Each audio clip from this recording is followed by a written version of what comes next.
Alors on se rapproche de Noël et on se rapproche du jour où vous allez vous faire votre joli cadeau. Alors j'en profite quand même pour vous dire que si vous avez pris goût à ces petits exercices, vous avez sur le site blast-online.com 3 programmes un peu sur cette base-là, où vous trouverez une vidéo par jour qui vous donne un exercice à faire, des choses un peu plus approfondies que ce que j'ai fait là en calendrier de l'Avent.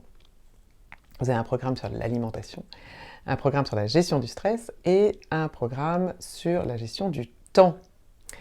Et vous en avez d'autres à venir pour la rentrée. Donc n'hésitez pas à aller voir tout ça. Aujourd'hui, je voudrais vous parler de quelque chose d'assez répandu, qui est les suppositions que nous faisons. Vous savez, j'aime bien vous parler de votre cerveau.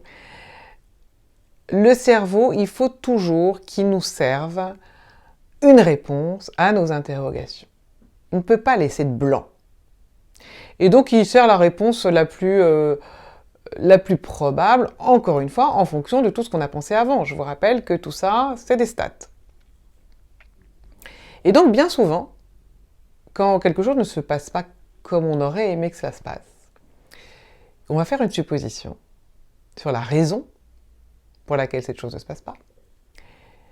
Et cette supposition va bien souvent, en fait, nous empêcher de continuer à chercher à atteindre un résultat.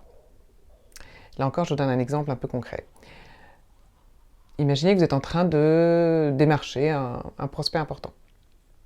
Vous lui avez déjà laissé 2 messages, un mail, vous avez essayé de l'appeler, il ne vous a pas répondu. Évidemment, vous vous dites je ne l'intéresse pas, finalement il a décidé de prendre quelqu'un d'autre, ou il a renoncé à ce projet, et puis de toute façon j'ai pas été convaincant, et je suis nulle.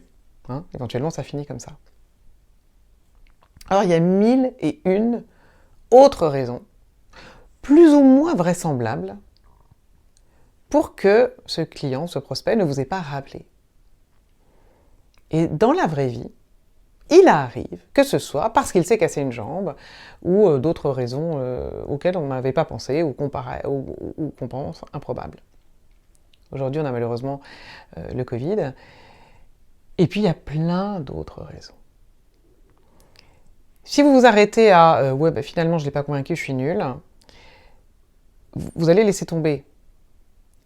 Et peut-être que c'est très dommage, et que peut-être qu'il était vraiment à 2 doigts de signer, et qu'il avait juste besoin du petit coup de pouce. Alors ce que je vais vous demander aujourd'hui, c'est un exercice de multiplication des suppositions. Quelle que soit la chose que vous supposez en ce moment et qui vous bloque, eh bien, multipliez les possibilités. Plutôt que de vous dire « je suis nul,